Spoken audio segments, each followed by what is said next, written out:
The gun was already in Oliver Mercer's hand when Inez Ford slammed the deed onto the table and told him the truth about why she had let him stay.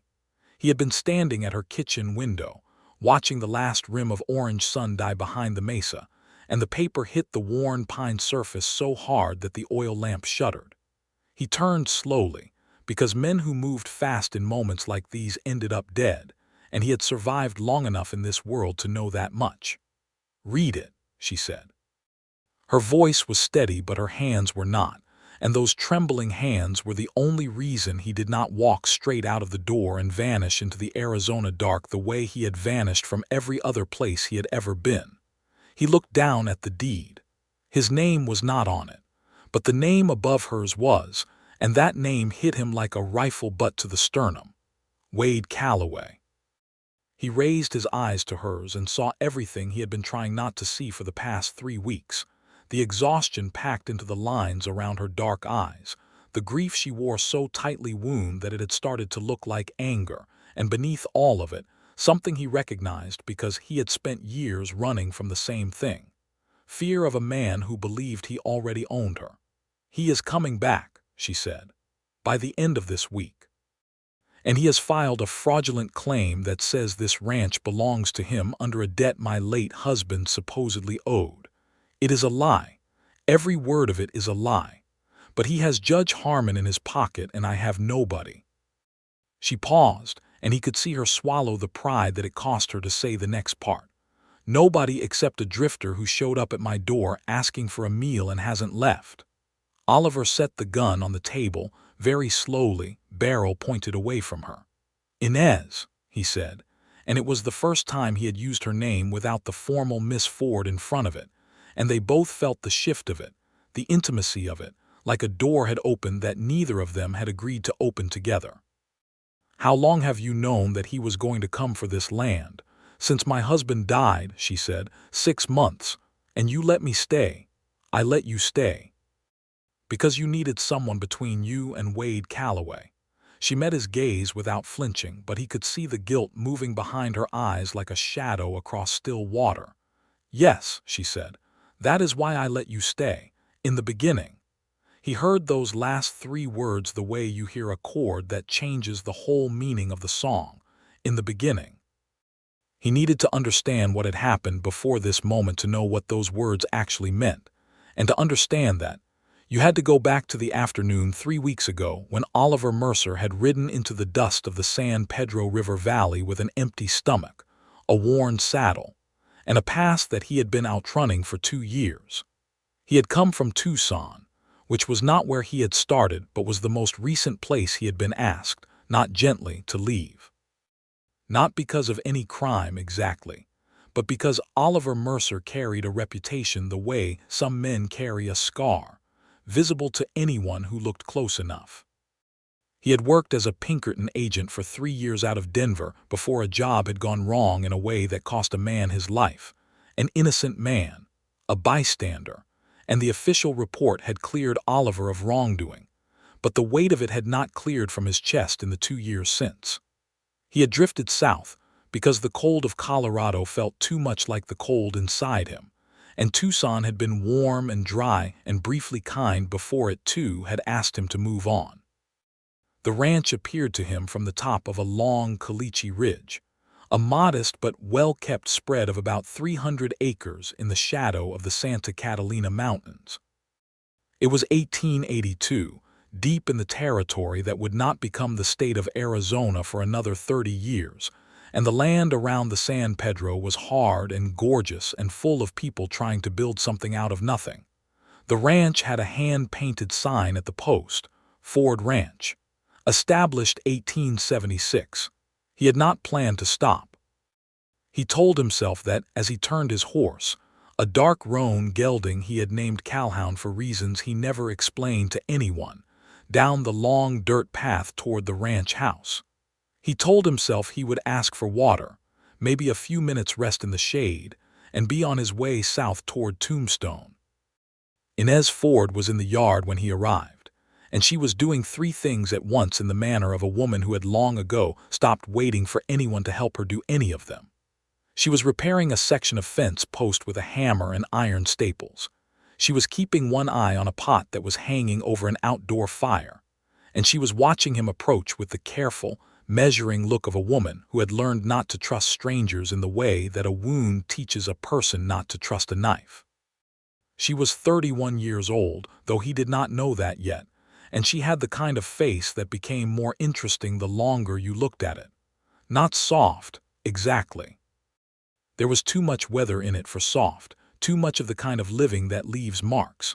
But there was a brightness behind her eyes, a brown so deep they looked almost black in the afternoon shadow, that spoke of a mind that was always moving, always taking stock, always 3 steps ahead of whatever situation was developing in front of her. "I am not hiring," she said before he had even climbed down from the saddle. "I am not looking for work," he said, which was technically true. "What are you looking for?" "Water for my horse, a few minutes out of the sun if you can spare it." She studied him for a long moment. He knew what she was seeing. He was 33 years old and lean in the way that men who move too much get lean, with dark hair that needed cutting and 3 days of stubble, and eyes that his mother had once described as the color of river ice, pale gray and cold. He wore a Colt single-action army on his hip, because everyone did in 1882 Arizona, but he wore it in the holster of a man who knew how to use it, which was a different thing entirely from the holster of a man who wanted to use it. She pointed to the water trough beside the barn without a word. He watered Calhoun and unsaddled him and asked if he could turn him into the small corral beside the barn, and she said yes with the same economy of language, watching him the whole time. He worked cleanly and efficiently, and he thought perhaps that was what made her decide to say the next thing. "I have a pot of posole on the fire, if you are hungry." He had not eaten since yesterday morning. He was hungry enough that his hands had developed the faint tremor that he associated with low blood. He should have said thank you and no and been back on his horse before the sun moved another inch across the sky. Instead he said yes, and that yes was the first domino in a line that would topple everything.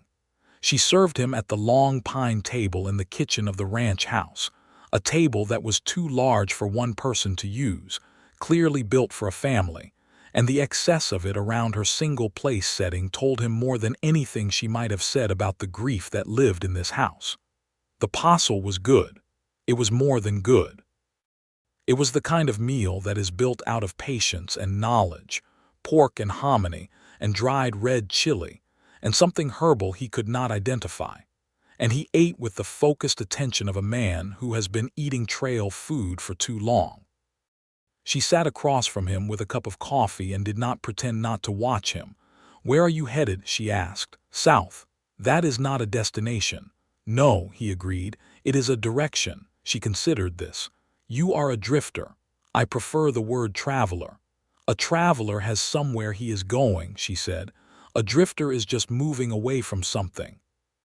He looked up from his bowl at that and found her watching him with the direct, unsparing gaze of a woman who said what she thought and had decided years ago that softening her observations for the comfort of strangers was a waste of time she did not have. "You are perceptive," he said. "I am experienced," she corrected. There is a difference. He liked that. He liked it more than he was comfortable with, and he ate the rest of his posole in a silence that was not uncomfortable, which in itself was unusual enough to notice. Oliver Mercer had spent 2 years in the company of people with whom silence was always uncomfortable, because silence invited questions about where he had been and what he had done, and whether the rumors about the Pinkerton man who had let an innocent person die were true. Silence with Inez Ford felt different. It felt like a place you could stand. When he had finished, he thanked her and stood and put his hat back on, and that was when he saw the fence on the north side of the property. Not the section she had been repairing, the other section, the one that had not been repaired, where 3 posts had been pulled clean out of the ground and the wire had been cut, not broken by cattle or weather, cut. "That happened last night," she said, reading his gaze. "Someone cut your fence line." "Someone has been cutting my fence line." "That is the 4th time in 6 weeks." She said it flatly, The way you say things that you have accepted but not made peace with. You have reported it to the sheriff." She made a sound that was not quite a laugh. Sheriff Beaumont in Benson is a friend of Wade Calloway. Reporting things to him is the same as reporting things to Calloway himself. Oliver was already doing the calculation in his mind. A woman alone, a deliberate campaign of intimidation, a corrupt local law enforcement structure. He knew this pattern. He had seen it a dozen times in his Pinkerton years. Men using legal and extra-legal pressure to squeeze a woman off land they wanted, counting on the isolation and the exhaustion and the absence of anyone to stand between her and the force being applied. "Is there anyone who can help you?" he asked. "My nearest neighbor is the Ortega family, 8 miles east. Javier Ortega has his own troubles with Calloway. My husband's family is all back in Ohio and my own family is gone." She said this without self-pity, just inventory. "I have 2 ranch hands. They left 3 weeks ago when Calloway's men came by and had a conversation with them. I did not ask what was said." He stood there with his hat in his hands and thought about the direction south and thought about Tombstone and thought about the fact that in the 2 years since he had left the Pinkerton agency, he had done absolutely nothing that he was proud of, and a fair amount that he was ashamed of, and precisely nothing that could balance the weight on the wrong side of the scale in his chest. "I can fix that fence line," he said. She looked at him for a long moment. "I cannot pay you. I am not asking for pay." "Then what are you asking for?" "Another meal," he said, "when I am done." That had been 3 weeks ago. He had fixed the fence. He had eaten supper. He had slept in the barn because she had not offered the house and he had not asked. And in the morning she had made coffee and there had been more work that needed doing and he had done it. And somehow the day after that and the day after that had accumulated into 3 weeks of him being there in a way that neither of them had explicitly negotiated and neither of them had chosen to end. He learned the ranch the way you learn a language through immersion, by doing rather than studying. The Ford Ranch ran a mixed operation, about 60 head of cattle, a small kitchen garden, some chickens, and a few hogs. Thomas Ford, Inez's late husband, had built it solidly but without excess, and the 6 months since his death had taken a visible toll on a property that required 2 people at minimum to run. Oliver worked from first light to last, repairing what had deteriorated and reinforcing what Calloway's men kept damaging. And he discovered in the work something he had not felt in years, a sense of concrete purpose, of doing something that made visible progress in a world that had seemed lately to offer very little of either. He learned about Thomas Ford in pieces, the way you learn about someone through the objects they left behind. Thomas had built the kitchen table from oak that he had hauled from Tucson by wagon. He had planted the cottonwood tree by the well that now gave shade to the whole yard. He had kept careful accounts in a leather-bound ledger that Inez still used, adding her own entries in a different handwriting, and on the inside cover he had written, in large careful letters, "Inez and Thomas Ford, beginning of something good." Oliver tried not to think about Thomas Ford too much, which was difficult because Inez thought about him constantly. Not with the frozen, suffocating grief of someone who could not move forward, but with the active, present grief of someone who had loved a person genuinely and was still working out how to carry the fact of their absence. She mentioned him naturally, easily, in the way that the deeply bereft sometimes do, as though the act of saying his name kept some part of him still inhabiting the world. Oliver respected that. He kept his distance in the ways that distance was called for, but there were other moments. The evening she found a diamond-back rattlesnake in the chicken coop, and dispatched it with a shovel with such efficient composure that Oliver, who had been moving toward her with his gun drawn, stopped and simply watched her with something that he recognized, with a jolt of discomfort, as admiration shading into something warmer. The afternoon it rained, one of those sudden, total Arizona rainstorms that turn the desert floor to rivers in 20 minutes, and they had run for the barn together and stood inside the big doors watching the curtain of water, so close that he could feel the warmth coming off her arm, and she had laughed at the sheer outrageousness of the downpour, and the sound of her laughing was like something coming back to life. He was careful. He was scrupulously careful. He slept in the barn. He addressed her as Miss Ford. He did not find reasons to touch her or to be in the same room as her without a practical reason. He told himself that he was here for a practical purpose, and when that purpose was resolved he would move on, south or west or somewhere, where the landscape matched the interior climate he had been carrying for 2 years. He almost believed himself. Then came the afternoon he had ridden the fence line on the south pasture, and found not just cut wire but a dead steer, shot cleanly through the head, left there as a message that was not subtle in the least. He had come back to the ranch with a particular kind of coldness in his chest, the Pinkerton coldness, the kind that made you useful in dangerous situations and difficult to be around in peaceful ones, and he had told Inez what he found and watched her face go through a sequence of emotions that ended not in tears but in anger, a hard, clarifying anger that told him she had been storing it for months. "He is escalating," Oliver said. "Yes," she said.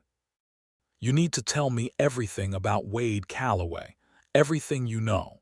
Not the version you have been telling me, which has the edges smoothed off it to keep me from worrying.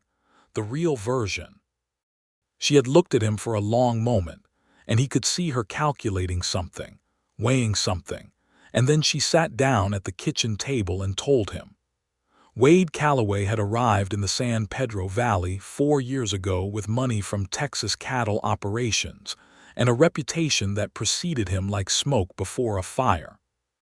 He had bought the Rafter Sea spread 20 miles to the north and had proceeded to make himself indispensable to the local power structure, in the manner of men who understand that in a territory without full statehood, law is whoever has the most money and the willingness to use it.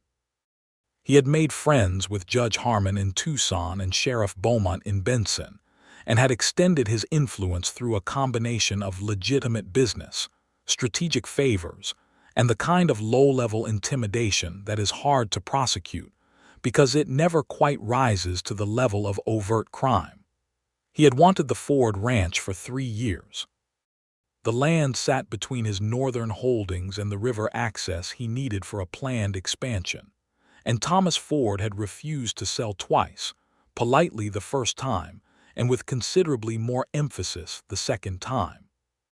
Calloway had backed off while Thomas was alive because Thomas Ford had a quiet, steady competence that made him a poor target for the kind of pressure Calloway preferred to apply. Then Thomas had died of a fever in March of 1882, 6 months ago, and Calloway had resumed his campaign within 2 weeks of the funeral. "He came to see me," Inez said. "He was very proper about it, very condolatory. He told me he understood the difficulty of my situation, a widow alone on a spread this size, and that he would be willing to purchase the property at a fair market price to relieve me of the burden." She said the last word with a precise and contained contempt. "I told him the ranch was not for sale." He nodded and said he understood, and he left, and 3 weeks later my fence started getting cut. And the fraudulent deed claim. He filed it 2 weeks ago. It alleges that Thomas owed him $1,200 from a cattle deal in 1879, and that as security for the debt Thomas signed over the deed to the property. She shook her head. Thomas never borrowed money from Calloway. He would not have borrowed a bucket of water from that man. But the document looks real enough, and with Harmon on the bench, it will go wherever Calloway wants it to go. Oliver had sat with this for a moment. "Do you have documentation of the ranch's ownership, the original deed, purchase records?" "Have everything. My lawyer in Tucson, a man named William Pierce, has copies of all of it. But Calloway filed in the Benson court, where Harmon sits, and Pierce says that even with clear documentation, Harmon can delay and obstruct long enough to make the legal fight more expensive than I can sustain." "How long do you have before Calloway comes to take possession?" "He sent a letter. He said he would arrive by the end of the month to conduct an inventory of what he is calling his acquired property." She looked down at the table. That is 6 days from now. Oliver had absorbed all of this without expression, which was a skill he had acquired at considerable cost. He had thanked her for telling him the truth, and gone back to the barn, and spent most of that night sitting in the dark with Calhoun, and doing the kind of thinking that he had been trained to do and had been trying to stop doing. And now, 3 days later, she had put the deed on the table and told him that she had let him stay because she needed someone between her and Calloway. And the only question left was what those 3 words in the beginning meant about the 3 weeks that had passed since. He picked up the deed and read it carefully. The forgery was skilled but not perfect. He had seen enough fraudulent documents in his Pinkerton years to know what to look for, and there were things here that were wrong, subtle things. The notary seal was from a county that had not been organized under that name until 1880, a year after the alleged transaction, and the paper stock was not consistent with documents of that era. A good attorney, properly motivated, could demolish this in court. The problem was the court. "I need to go to Tucson," he said. Inez looked up. "For what?" "I have a contact there, a federal circuit court judge named Aldrich. I know him from my time with the Pinkerton agency. I can get your documentation in front of him instead of Harmon." The fraudulent claim falls apart. She was very still. "You were a Pinkerton agent." "I was. You told me you were a drifter." "I told you I was traveling," he said. "Which is true. I left the agency 2 years ago." "Why?" He had been waiting for this question for 3 weeks, knowing it was coming, knowing it was fair, knowing also that answering it honestly meant stepping into territory he had been avoiding with great deliberateness. "A job went wrong," he said. "I was tracking a man named Harlan Voss, a counterfeiter operating out of Denver. We had good intelligence that he was meeting a courier at a particular location on a particular night. What we did not have good intelligence about was that the building also contained a family, a man named George Pratt, his wife, and their daughter. Voss used the family as cover when he realized we were closing in. There was a fire. Voss set it deliberately to create chaos. We got Voss. George Pratt did not get out. He said it cleanly and without embellishment, and the silence after it was a different kind of silence from the comfortable ones they had been sharing. "Was that your fault?" she asked. "Not officially." "That is not what I asked." He looked at her steadily. "I was the lead agent. The intelligence failure was mine to own. I chose the approach. A different choice might have given the Pratt family more time." He paused. "I have had 2 years to think about it, and I have arrived at the same answer every time. I was not the villain of what happened, but I was responsible, and responsible and innocent are not the same thing." Inez Ford looked at him for a long, unreadable moment. "No," she said quietly, "they are not." He understood, in the way that you understand things that are being said beneath the surface of words, that she was not only talking about him. "What did you mean," he said, "when you said in the beginning? You said that was why you let me stay in the beginning. Those were the words you used." The lamplight was warm on her face, and he watched her work through whatever she was working through, and then she looked up at him with the direct, undefended gaze that he had come to understand was her version of complete honesty. "In the beginning, I needed someone here for practical reasons," she said. "I will not pretend that wasn't true because it was, and you deserve to know it. But somewhere in the past 3 weeks it stopped being the reason." She paused. "I am not sure exactly when. Maybe when you found the dead steer and came back and your first instinct was not to tell me it was time to sell and cut my losses, but to ask me to tell you everything so you could help me figure it out. Maybe before that. I don't know the exact moment. I just know that it changed." Oliver Mercer, who had spent 2 years becoming very good at leaving things before they could matter too much, stood in the kitchen of Inez Ford's ranch house and felt something shift inside his chest with the slow, irresistible weight of a geological event, something that had been moving for weeks and had finally arrived at the surface. "I have to go to Tucson," he said, which was not the response to what she had just said that the moment might have called for, but it was the response that was true. "I need to see Judge Aldrich, and I need to take your original documentation, and I need to be back before Calloway arrives. That gives me 5 days." "And then?" she asked. "And then we end this," he said, "legally, cleanly, in a way that Wade Calloway cannot come back from." He picked up his hat. "I will leave at first light." She nodded. He was almost to the door when she spoke again.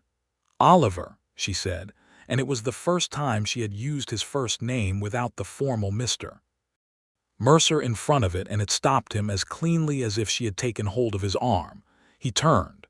"Thank you," she said, "for staying, for all of it." He did not trust himself to say what was true, which was that staying had been the first right thing he had done in 2 years, so instead he said good night and went to the barn and did not sleep for a very long time. He rode out before dawn. Tucson was 60 miles north, and the road through the Santa Catalina foothills was decent by Arizona standards, which meant it was rough but passable, and Calhoun was a good horse with solid endurance. He made the northern edge of the city by midday and went directly to the federal courthouse on Congress Street, a solid adobe building that the government had recently updated with an imported timber facade that looked slightly incongruous against the desert sky. Judge Aldrich was a short, meticulous man of 58 with white side whiskers and the permanent expression of someone who has seen every variety of human dishonesty and found it unsurprising.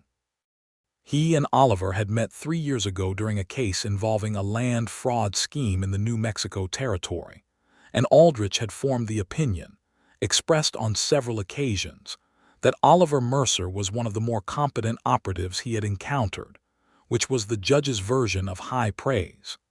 He received Oliver in his chambers with the particular brand of judicial patience that is actually very efficient impatience wearing a polite coat. "You left the agency," he said, when Oliver had settled into the chair across from his desk, "2 years ago. I heard about the Voss matter." Aldrich looked at him steadily. "You should not have left. That was the wrong decision." "With respect, Your Honor, that is not why I am here." "No, clearly not." Aldrich looked at the documents Oliver had laid on his desk. "Tell me." Oliver told him, concisely and completely, because Aldrich was a man for whom a complete account delivered efficiently was the highest form of respect. The judge read the fraudulent deed as Oliver talked, and Oliver watched the judge's expression move through several registers of legal opinion, landing finally on the tight, focused look of a man who has identified a problem he intends to solve. "The notary seal is fraudulent," Aldrich said. "Benton County was not organized under that designation until February of 1880. This document is dated June of 1879. That is my reading as well, and Harmon has jurisdiction. In the Benson court, yes." Aldrich set the document down and steepled his fingers.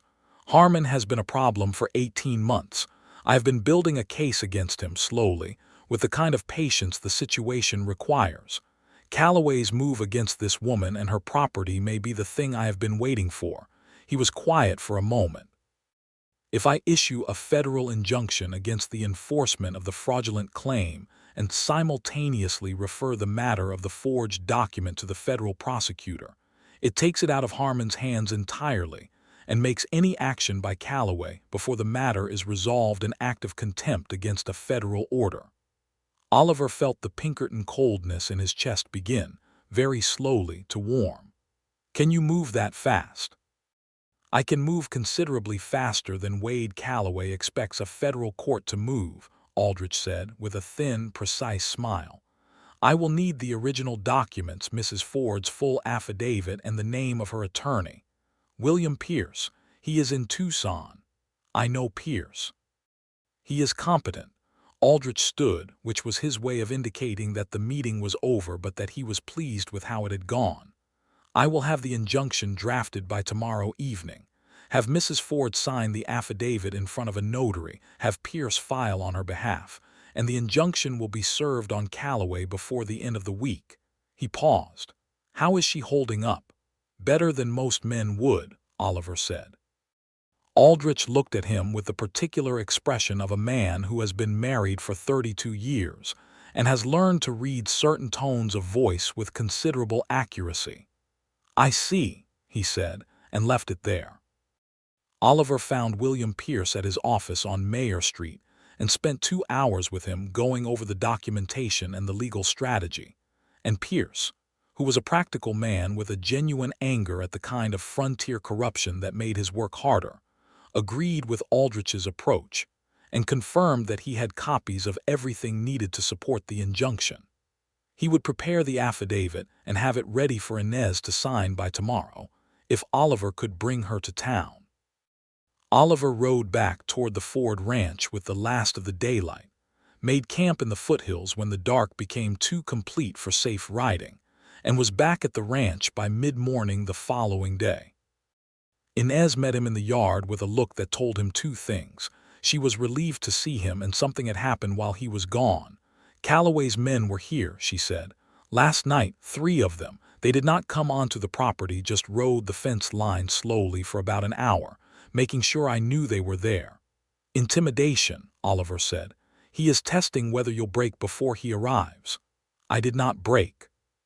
He looked at her with what he intended to be a professional assessment, but which had the same problem all his assessments of her seemed to have these days, which was that the professional part kept getting crowded out by the personal part. I have good news, he said, and told her about Aldrich and Pierce. He watched the tension in her shoulders release by a degree that told him exactly how much weight she had been carrying, and felt a fierce, quiet gladness that he had been able to do this thing. I need to ride to Tucson with you to sign the affidavit, she said. Tomorrow morning. We will be back by evening. She nodded, and then she did something she had not done before, which was reach out and briefly, firmly, take hold of his forearm with both her hands in the way you take hold of something when you need to be sure it is real. She let go quickly, but he felt the place on his arm where her hands had been for the rest of the afternoon. They rode to Tucson the next morning, leaving before sunrise, Inez on her own horse, a sturdy gray mare named Alma, and Oliver on Calhoun. It was the first time Oliver had seen Inez away from the ranch, and he noticed things about her that were different in the open landscape, a certain freedom in the way she held herself in the saddle, an attention to the desert around her that was not anxious but genuinely engaged, the way she noticed a hawk turning overhead, and paused to watch it with an uncomplicated pleasure that the demands of the ranch rarely left her space for. They talked during the ride in a way they had not quite talked before, because the ranch always had the urgency of work pressing against any conversation, and here there was only the road and the morning and the mountains. He learned that she had grown up in Missouri, the daughter of a schoolteacher and a pharmacist, and had come west at 23 with Thomas Ford, who had been her neighbor's son and her closest friend since childhood and eventually her husband. Did you love him very much? He asked, and was surprised that the words came out as easily as they did, without the self-consciousness he might have expected. She thought about it seriously, the way she thought about everything. Yes, she said, not in a way that was loud or dramatic. It was a very steady love, the kind that you build together over time. He was a good man, a genuinely good man, and those are rarer than people acknowledge. Yes, Oliver said, they are. I miss him every day, she said. I imagine I will for the rest of my life, but that is not the same as not being able to live. Grief and living are not opposites. She glanced at him. I think I knew that intellectually before he died. I know it in my body now. He thought about George Pratt and about the Pinkerton agency and about 2 years of moving away from things and about the fact that he was currently riding towards something instead of away from it and how different that felt. What will you do with the ranch? He asked. After all this is settled. Keep it, she said without hesitation. Rebuild it. It was Thomas's dream and it became mine too, and the dream did not die with him. It just became more mine than shared. She was quiet for a moment. I would like to hire decent hands again. The Ortega boy, Javier's eldest son Miguel, he is 17 and will be a good hand in a year. I want to expand the cattle operation, maybe 200 head by spring. She spoke about it with the specific, detailed ambition of someone who has been doing the mathematics of it in her head for months. What about you? He was quiet for long enough that she glanced over at him. I have been moving away from things for 2 years, he said. I think I have been moving in the wrong direction." She did not push him on what he meant by that. She had the good sense and the generosity to let it sit, and he was grateful for it. They arrived in Tucson and went directly to Pierce's office, and Inez read the affidavit with the careful attention of a woman who read everything before she signed it, and signed it in the presence of a notary, and Pierce filed it within the hour. Aldrich had the injunction drawn and signed by 3 in the afternoon, and the federal marshal's office in Tucson had a deputy prepared to ride to Benson to serve it on Callaway by the following day. They ate supper in Tucson before the ride back, at a restaurant on Congress Street, a proper sit-down establishment with tablecloths and a menu printed on card stock. It was almost absurdly civilized after 3 weeks of ranch meals and camp cooking, and Oliver watched Inez settle into the ordinary luxury of being served in a public place with a pleasure that was entirely without pretension. "I feel like a person who lives in a town," she said, looking at the menu with a slight smile. "You are a person who lives on a ranch in the most beautiful valley in the Arizona Territory," he said, "which is considerably better." She looked up at him over the menu, and the smile changed in quality, became something more direct and less social, and he felt it land in his chest like a slow, warm collision. They talked through supper the way people who have been working together toward a shared goal talk when the goal is suddenly in sight, and there is space to breathe for the first time. He told her more about his time in Denver, the cases he had worked, the parts of the job that had been genuinely good before the Voss matter had poisoned his feeling for it. She told him about the first years on the ranch, the difficulty of learning to work land in a climate and terrain completely foreign to Missouri, the particular satisfaction of the first successful cattle season. On the ride back, the moon was up and the desert was silver and strange and beautiful. They rode in comfortable silence for long stretches, and Oliver thought about what it meant that silence with this woman felt like the most honest form of communication he had engaged in for years. They were about 10 miles from the ranch when Calhoun suddenly shied, and Oliver had his hand on his gun before he had fully processed why. And then he heard it, riders, 3 or 4 of them, coming up fast from the south on a course that would intersect theirs. "Off the road," he said quietly, and Inez moved Alma without being told twice, pushing through the scrub brush to the left while Oliver held his ground, turning Calhoun to face the approaching riders. They came up fast and pulled to a stop in the moonlight, and there were 4 of them, and Oliver did not know their faces, but he knew the type, the studied carelessness of men being paid to communicate a threat. The one at the front was heavyset with a Texas brim hat pulled low. "Evening," he said, in a tone that suggested the evening was anything but. "Evening," Oliver said. He had the Colt out now, held low and to his side. "Mr. Callaway wants to make sure Mrs. Ford understands that legal filings in Tucson don't mean much out here." Oliver looked at the man steadily. "You can tell Mr. Callaway that a federal injunction signed by Circuit Court Judge Aldrich means quite a lot everywhere in the Arizona Territory, including out here, and that anyone who interferes with a party to a federal legal proceeding is committing a federal offense." He paused. "You can also tell Mr. Callaway that if anyone approaches Mrs. Ford or her property between now and the court's resolution of this matter, I will take it as a personal invitation to revisit every fraudulent land transaction, deed forgery, an instance of judicial corruption that Callaway and Judge Harmon have engaged in over the past 4 years, and I know people at the federal level who will be very interested in that conversation." The silence that followed was of a different quality than most of the silences Oliver had experienced that day. It had edges. "Who are you?" the heavy-set man said. "Oliver Mercer," he said, "former Pinkerton, current occupant of the Ford Ranch, and a man with a very long memory." They sat there for a long moment, 4 men and their horses in the moonlight, and then the heavy-set man turned his horse without a word and the others followed, and the sound of them receded into the desert. Inez came out of the scrub brush on Alma, her spine very straight and her expression composed in the way of someone who has just controlled a strong reaction. "That was a very impressive piece of talking," she said. "I may have overstated some of it." "Which parts?" "The part about knowing people at the federal level. I know Aldrich, who is at the federal level, but the framing was broader than the fact." She laughed, a genuine, relieved laugh. "Oliver, after 3 weeks of living under this, I will take a broad framing." They rode back to the ranch in the small hours of the morning, and arrived as the first gray light was beginning to separate the sky from the land, and they were both tired in the pleasant, exhausted way of people who have done a full day's worth of effective work.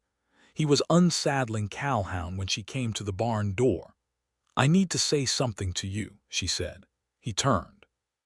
She was standing in the barn doorway with the new morning light behind her, and she looked, in that moment, like the most real thing he had seen in 2 years of looking at an unreal landscape. "I know that what you said about moving in the wrong direction did not mean nothing," she said. "And I know that I said in the beginning for a reason. And I think we have been very careful with each other for 3 weeks for reasons that made sense at the time and may not make as much sense now." She stopped and looked at him with those deep, dark eyes, steady and direct, and a little frightened in the way that honesty is always a little frightening. "I would like you to stay. Not because I need someone between me and Calloway, although I am glad you are here for that, but because when you left for Tucson 2 days ago, the ranch was quieter in a way that had nothing to do with the absence of your work. And I have been a person who tells the truth for my whole life, and I cannot stop now." Oliver Mercer, who had spent 2 years building very efficient reasons for not staying anywhere, set down the saddle blanket he was holding and crossed the barn floor and stood in front of Inez Ford in the early light and looked at her for what felt like a long time. "I should tell you," he said, "that I am not a simple case. I have a past that is complicated and a tendency to leave things and a professional history that has not always covered me in distinction." "I know all of that," she said, "and I should tell you that in 2 years of drifting I have not felt like this about anything, not a place and not a person, and that is not something I say easily or without understanding what it means." "I know that too," she said softly.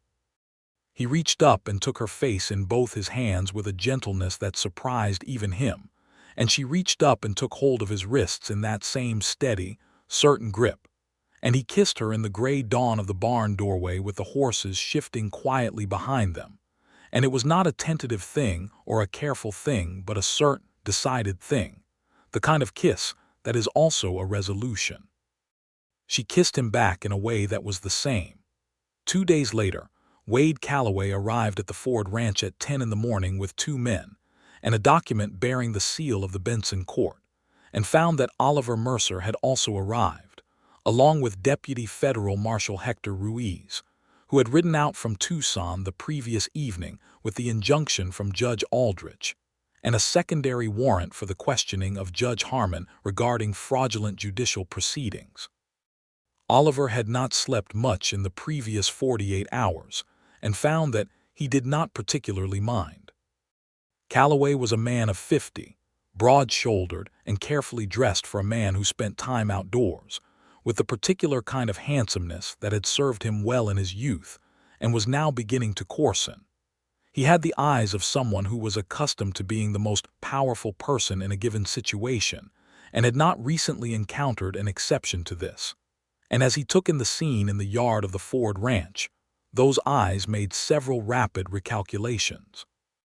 Deputy Ruiz stepped forward and introduced himself and his purpose, and Calloway's expression moved through several stages: surprise, anger, calculation, and then the careful blankness of a man who has decided that the best move in an unexpected situation is to say as little as possible. "This is a misunderstanding," Calloway said, in the smooth, reasonable tone of a man who had talked his way out of many situations. "It may be," Deputy Ruiz said pleasantly. "Judge Aldrich will sort out what it is. In the meantime, the enforcement of any claim against the Ford Ranch is enjoined by federal order, and I need you to accompany me to Tucson to provide a statement." "Am I under arrest?" You are being asked to provide a statement, Ruiz said with careful precision. Whether that changes depends on the quality of your cooperation. Calloway looked past Ruiz at Oliver, who was standing in the yard with his hands loose at his sides, and the look between them was a long one, carrying a great deal that neither of them would ever say. Mercer, Calloway said. Calloway, Oliver said, you have made an enemy. I have found, Oliver said, that the quality of one's enemies is a reasonable measure of the quality of one's choices. I am comfortable with the measurement. Calloway turned his horse and rode toward Tucson with Deputy Ruiz and his own men at his back, and Oliver watched until they were a dust cloud on the northern horizon. Inez was standing on the porch. He turned and looked at her. Is it over? She asked. The worst of it, he said.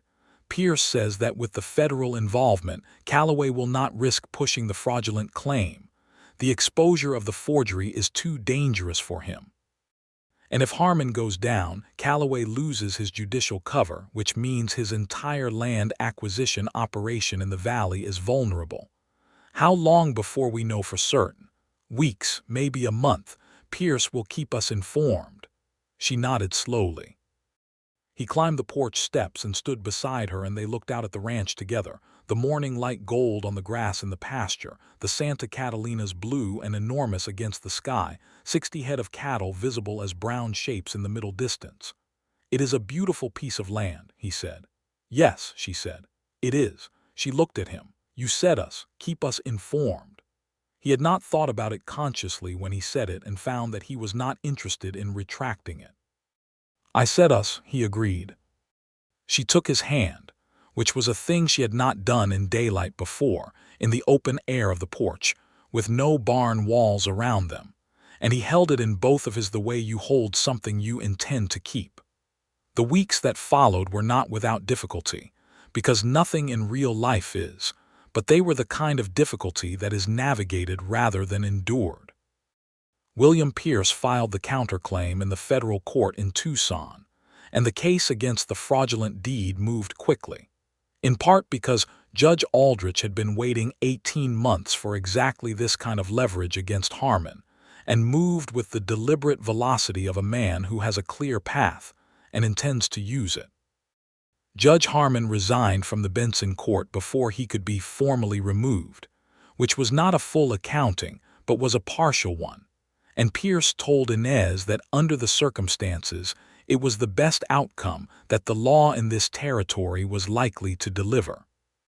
The fraudulent deed claim was dismissed in federal court in October of 1882, and Calloway, faced with the investigation of his broader land operations that Aldrich had set in motion, sold the Rafter Sea to a land company out of Phoenix and left the San Pedro Valley without visible regret. Oliver wrote to Judge Aldrich with a full account of the matter, and Aldrich wrote back a short, characteristic reply. Well done. Stay where you are for once. He intended to. There were practical things to arrange, because life in 1882, Arizona did not leave large amounts of space for the purely emotional. They were cautious with each other in the weeks after Calloway's departure, not because the feeling between them had diminished, but because Inez was a woman who had recently been widowed and Oliver was a man who had recently arrived from a long nowhere, and both of them understood that what they were building deserved to be built with care. He asked her properly, which meant asking her attorney first, which was the custom, and then asking her on an evening when they had ridden out to the south pasture to check on the cattle and had stopped to watch the last light on the Catalinas, and the mountains were the color of rose quartz, and the air smelled of creosote after an afternoon shower. He was not a man who had prepared speeches. He said what was true. I know I came here with nothing, he said.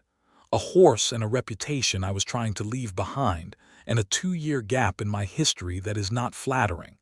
I know you are a woman who could run this ranch without me and has a lawyer and a federal judge who will look out for her interests and a neighbor in Javier Ortega who will help her if she asks. He paused. I also know that I have been in this valley for nearly 2 months and that I have not once in that time wanted to be anywhere else. I want to stay, Inez. not as a ranch hand and not as a man who is between destinations. I want to stay as your husband if you will have me. I want to work this land with you and build something here and not go anywhere for the rest of my life. She was quiet for a moment, looking at the mountains, and he let her be quiet because that was something he had learned about her in 2 months, that her silences were working silences, processing silences, not silences of doubt but of decision. I will have you, she said, with one condition. Name it. You have to tell me everything. Your past, the vast matter, all of it. Not tonight, not all at once, but over time as much as you can, because I cannot be married to secrets. I have had enough of other people's secrets to last a lifetime. Everything, he said, I promise. She turned and looked at him in the rose-colored mountain light. Then yes, Oliver Mercer, I will marry you. They were married in November of 1882 in the small Methodist church in Benson, with William Pierce and his wife as witnesses, Javier Ortega and his family representing the community that had watched Inez survive the worst year of her life, and Deputy Hector Ruiz, who had taken a personal interest in the matter of the Ford Ranch, and told Oliver over dinner the previous evening that he was a lucky man and ought to know it. Oliver told him he knew it very well. The ceremony was short and honest, in the manner of both its participants, and when it was over and they were standing in the cold November sunlight outside the church, Inez tucked her arm through his with the easy, certain gesture of someone claiming something they had decided they deserved, and Oliver felt the weight in his chest, the one he had been carrying for 2 years, shift and change into something different, something that was still weight but of a completely different character. The weight of a life that was full instead of empty. Winter on the San Pedro was cold and beautiful and quiet in the way that the desert is quiet in winter, which is not an absence of sound but a slowing of it. They settled into the rhythms of the ranch with the comfort of 2 people who have been working alongside each other long enough that the rhythms were already familiar, and added to those rhythms the new ones of a shared life in a way that was easy and also constantly, pleasantly surprising. Oliver was good at things that the ranch needed, and discovered that he was also good at things he had not known he needed, like mornings with coffee at the big pine table, while Inez read from the Tucson newspaper that arrived by mail once a week, and offered editorial commentary on the politics of the territory, with an incisiveness that he could have listened to for hours. He was good at being the person she came home to, and good at being the person she argued with about ranch decisions, and good at being the person she laughed with in the dark. He told her about his past in pieces, as he had promised, and she received each piece the way she received difficult information generally, with direct attention and without judgment, but with the honest, careful consideration that was her particular gift. She told him about Thomas in pieces too, the memories that came up in the daily life of the ranch like objects surfacing in water, and he received them the same way, understanding that a woman who had loved someone well did not stop honoring that love when she chose a new one, and that a man who was secure in what he had did not need to be threatened by what had come before. Spring came and brought with it the expansion of the herd that Inez had been planning since before Oliver arrived, and they hired 2 hands, one of whom was Miguel Ortega, Javier's son, now 17 and proving exactly as capable as his father had predicted, and a weathered, taciturn man named Sam Bellew who had worked cattle in New Mexico for 15 years and knew the San Pedro Valley well. With Sam and Miguel, the ranch felt like what it had been meant to be when Thomas Ford had built the kitchen table, a working enterprise with people in it, with the noise and momentum of a place that was going somewhere.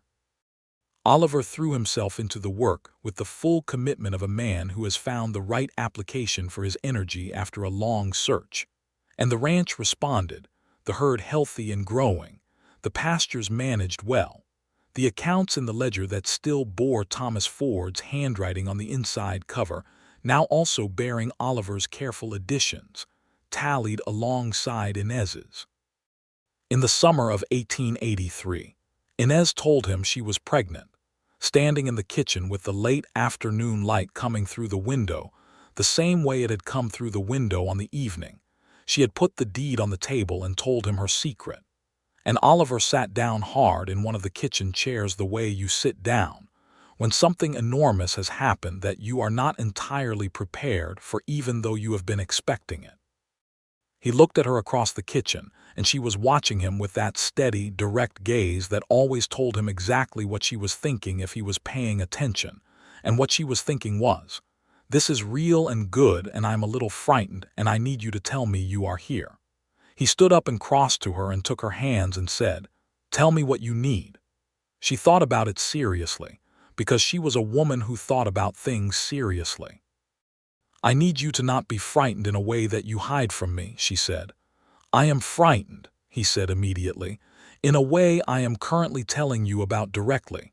She laughed, which was what he had been going for. "Then we are both frightened together, which is considerably better than either of us being frightened alone." Their son was born in February of 1884, delivered by the doctor who came out from Benson in a cold that had frost on the windows and ice in the water trough. He was born at 3 in the morning after a long labor, and Oliver spent that labor in the kitchen with Sam Bellew and Miguel Ortega, who had both been found various reasons to be present, drinking coffee and not talking about what was happening in the bedroom. And when the cry came, that particular first cry that is like no other sound in the world, Oliver stood up so fast he knocked over his coffee cup, and Sam Bellew pretended to be looking at the ceiling. They named him James Thomas Mercer, the first name for Oliver's father, who had been a good man who had died too young, and the middle name for Thomas Ford, because Inez asked and Oliver had already understood that honoring the life that had come before was not a threat to the life they were building but a part of it. James was a demanding, curious, loud baby who grew into a demanding, curious, loud toddler with Oliver's gray eyes and Inez's dark hair, and the particular combination of these two people's stubbornness that meant he had opinions about everything from the moment he had the vocabulary to express them, which was early. "He is going to be exhausting," Oliver told Inez, watching 2-year-old James instruct Sam Bellew on the correct way to feed a horse with the authority of a man 3 times his age. "He is going to be wonderful," she corrected. "Those are not mutually exclusive." She leaned against him, which was a thing she did often now, easy and unself-conscious, and he put his arm around her and they watched their son educate Sam Bellew in the late afternoon Arizona light. In 1885, William Pierce wrote to inform them that the investigation Aldrich had set in motion had resulted in the formal indictment of Wade Calloway on charges of land fraud and document forgery across 3 counties, and that he was currently facing trial in the federal court in Tucson. He asked if Oliver and Inez would be willing to provide testimony, and they rode to Tucson in October of that year, leaving James with the Ortegas, and gave their testimony before the federal court with the clear, direct, factual style of 2 people who do not need to embellish the truth because the truth is sufficient. Calloway was convicted on 2 counts of fraud and sentenced to 5 years in the federal prison in Yuma. Judge Aldrich, who had presided over the case with magnificent impartiality, sent Oliver a note afterward that said only, "Settled accounts are better than open ones. Well done." After the verdict, Oliver and Inez walked out of the federal courthouse onto Congress Street in Tucson in the October sunshine and stood for a moment with the full weight of what they had built together and what they had overcome and what was still ahead of them, and Inez took a long breath and looked up at the sky and then at him. "It is done," she said. "It is done," he agreed. She looked at him with the expression she sometimes had when she was about to say something she had been thinking about for a long time. "I think I am going to want another child," she said. He considered this gravely. "James is not yet 2. "I know. I said I think I am going to want. Eventually." He smiled slowly, which was still a relatively rare thing on his face, but which had been becoming gradually less rare over the 3 years that had passed since he had ridden up the long dirt path to a ranch in the San Pedro Valley on an empty stomach. "I am not opposed," he said. She took his arm and they walked back toward the hotel where they were staying overnight before the ride home, and the streets of Tucson moved around them, the noise and the commerce, and the constant churning activity of a territory in the process of becoming something. And Oliver Mercer walked through it all with the quiet, settled certainty of a man who has finally stopped moving. They had a daughter in 1886, born in July when the desert heat was absolute, and the ranch smelled of dried grass and sun-warmed dust. They named her Clara after Inez's mother, who had been a Missouri schoolteacher with strong opinions and a talent for speaking her mind, qualities that Clara Mercer appeared to inherit from both the naming and the blood. James was 2 when Clara was born, old enough to be both fascinated and deeply suspicious of this addition to his world, and Oliver spent a considerable amount of that summer managing the diplomacy of introducing a small, loud sibling to a small, loud existing child, which required skills not entirely different from the negotiating skills he had developed in his Pinkerton years. Inez recovered from the second birth more smoothly than the first, and was back at the ranch accounts within 2 weeks, which the doctor recommended against, and which Oliver mentioned once and then did not mention again, because he had learned in 4 years of marriage that Inez Ford Mercer's relationship with rest was a negotiation that she conducted entirely with herself, and external parties had limited influence over. The ranch in 1887 was a different enterprise from the struggling, intimidated property Oliver had ridden up to 5 years before. The herd had grown to 180 head, and Inez had been right about Miguel Ortega, who at 22 was a foreman in every meaningful sense of the word. Sam Bellew had retired the previous year, citing his knees, and had moved to Tucson to live with his daughter, but he came back twice a year to see how the cattle were doing and to allow James to show him things he already knew. They had repaired and expanded the ranch house twice, adding 2 rooms and replacing the roof, and the kitchen still had the big pine table that Thomas Ford had hauled from Tucson by wagon, now with 4 chairs around it, and on Sunday mornings, often the Ortega family as well. The table had been built for more than one person, and now it had them. Oliver had not entirely left his former professional self behind, partly because the territory still needed people who knew how to navigate the gap between law and justice, and partly because Aldrich had asked, more than once, whether Oliver would consider working with the federal marshal's office on a consulting basis.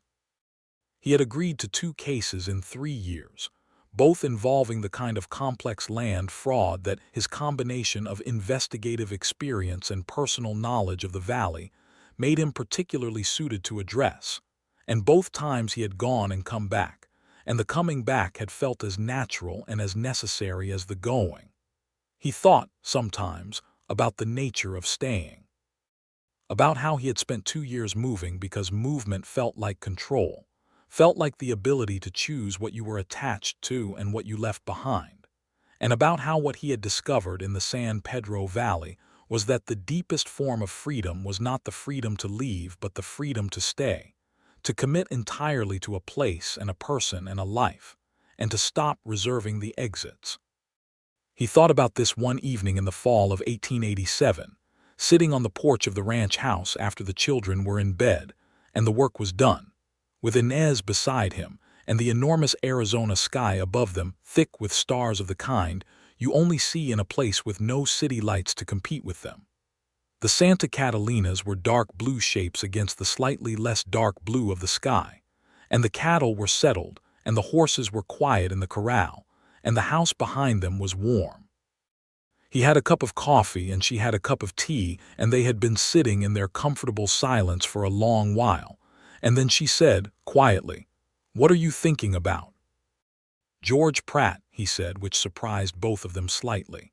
She turned to look at him, not with alarm but with the attentive stillness she brought to the things that mattered. "I think about him less than I did," Oliver said. "And when I think about him now, the thought is different. It used to be only weight. Now it is more like a reminder." He paused, looking for the right words, which in his experience were always worth finding even if they took a moment. "That what we do has consequences that reach further than we can see. That careful matters. That the people who are in the buildings where we conduct our business are real people with lives and families." He looked at the mountains. "I cannot give him his life back. I can only try to be, in whatever time I have, the kind of person who accounts for the presence of others in whatever I do." He stopped. "I think that is what I am doing here, accounting properly, for once." Inez put her hand over his on the arm of the chair, and the warmth of it was the same as it had always been, certain and decided, and more meaningful now for all the years it had accumulated. "You are a good man, Oliver Mercer," she said. "I am trying to be," he said. "I had a decent teacher." She looked at him sideways. "Thomas." "You," he said. She was quiet for a moment and then laughed softly, and he thought about the first time he had heard her laugh, standing in the barn doorway watching an Arizona rainstorm, and how that sound had been the beginning of everything, the very first note of something that had grown into all of this. 2 children asleep inside, and 180 head of cattle, and a mountain range, and a table built for more than one person. "I want another child," she said without preamble. He looked at her. "We have 2. "I know we have 2. I want 3. James alone is the equivalent of at least 2. "Oliver," he smiled at her in the starlight. "Yes," he said, "I know. You are going to want one eventually." "I want one now," she said. He leaned over and kissed her temple gently, with the ease of a man who has learned that affection is not a limited resource and that spending it does not diminish it. "Then we will have another one," he said. Their 3rd child, a boy they named William, arrived in 1889, in the year that neighboring territories were being admitted to the Union, and the whole West was shifting under the pressure of its own becoming. And William was from the beginning a quieter and more observant child than either of his siblings, which Oliver privately suspected was a form of sophisticated self-preservation in a household with James and Clara. By 1890, the Ford Ranch, which had long since unofficially become the Ford Mercer Ranch in the speech of the valley, if not yet on the sign, was one of the better regarded operations in the San Pedro. Inez had been right about the land, and right about the cattle, and right about Miguel Ortega, who was now a full partner in the operation in every practical sense, and who the following year would marry the eldest daughter of the Reyes family from the next valley over, and bring her to the ranch in a celebration that lasted 3 days. Oliver had received a letter that year from the superintendent of the Pinkerton Agency's Denver office, informing him that his official record had been reviewed, and that the finding regarding the Voss matter had been formally revised to reflect that the intelligence failure that contributed to the death of George Pratt had been a systemic failure of the agency rather than an individual failure of the lead operative, and that if Oliver wished to return to service, the agency would receive him with full reinstatement of his previous standing. He read the letter at the kitchen table, and Inez read it beside him, and when they had both finished reading it, he looked up and found her watching him with the neutral, attentive expression she wore when she was letting him have space to feel something before he had to talk about it. He thought about it for a long time, genuinely and without the predetermined answer that might have been expected. "No," he said finally. "No," she said. "The revision of the finding is meaningful," he said. "It changes something. I am grateful for it, but the work here is better than the work I would be doing there." He looked around the kitchen, at the table and the lamp, and the window through which you could see the Santa Catalinas on a clear day. "I spent 2 years moving away from something. I have spent 8 years moving towards something. I am not interested in reversing the direction." She leaned her head against his shoulder briefly, the way she sometimes did when words were less efficient than proximity. He wrote to the superintendent thanking him for the revised finding and declining the return to service, And that was the last he thought about the Pinkerton agency for a very long time. James Mercer at 9 years old was exactly what Oliver had predicted. Exhausting and wonderful in precisely equal measure, with a particular gift for the cattle operation that had been visible since he was old enough to follow Miguel Ortega around the pasture, asking questions that Miguel answered with the patient, detailed honesty of a man who took children seriously. James would ride the fence line on his own pony by the time he was 10 and work alongside the men by the time he was 12, not as a showpiece but as a genuine hand, because that was the kind of ranch the Ford Mercer place was. Clara at 6 was her mother's daughter with a degree of intensity that occasionally made Oliver quietly concerned for the future husbands of the San Pedro Valley, and William at 3 was the most serene human being on the property, which in a family of this particular constitution was a gift of extraordinary value. Oliver turned 43 in 1892 and found that age, which had seemed in his drifting years like a series of closed doors, felt now more like a series of opened rooms. He knew this place and these people and this land in a way that was fundamental, woven into him the way the knowledge of language is woven in, not as information but as orientation. He knew where the fence line was weakest in winter, and where the creek ran longest into the dry season, and which cattle were runners and which were steady, and where Inez kept the good coffee, which was separate from the ordinary coffee in a tin she had labeled with characteristic precision good. He knew the sound of her footstep on the kitchen floor in the morning, and the quality of her silence when she was thinking versus the quality of her silence when she was worried, and the exact angle of her smile when she found something genuinely funny as opposed to politely amusing. He knew the way she reached for his hand without looking at him when they were sitting together in the evening, automatically, the way you reach for a thing that belongs within reach. He knew, in the way that you know things that have become part of the structure of your daily existence, that he was home. There was a moment in the fall of 1892 that he would remember for the rest of his life with a clarity that surprised him, because it was not a dramatic moment. There was no deed on the table, no gun in his hand, no moonlit confrontation with hired men on a desert road. It was a Tuesday morning in October, and he was standing at the kitchen window, the same window he had stood at 10 years ago on the night Inez had put the deed on the table, and the view was the same. The yard, the barn, the corral, the cottonwood tree by the well that Thomas Ford had planted, now a genuinely large tree that gave deep shade. James was in the corral with Miguel, working with a new horse. Clara was at the kitchen table behind him, doing the arithmetic that Inez had assigned her, muttering about it with an editorializing fluency that she had inherited from somewhere. William was asleep, because at 3, William was often asleep, and Inez was outside in the kitchen garden doing something with the late squash in the particular efficient, purposeful way that she did everything. He watched her from the window. The morning light was on the mountains. The garden around her was the autumn colors of the high desert, gold and rust, and the particular dusty green of things that survive heat. She looked up and met his eyes through the glass, and her expression was ordinary, daily, the expression of a person in the middle of a Tuesday who has caught sight of the person they live with.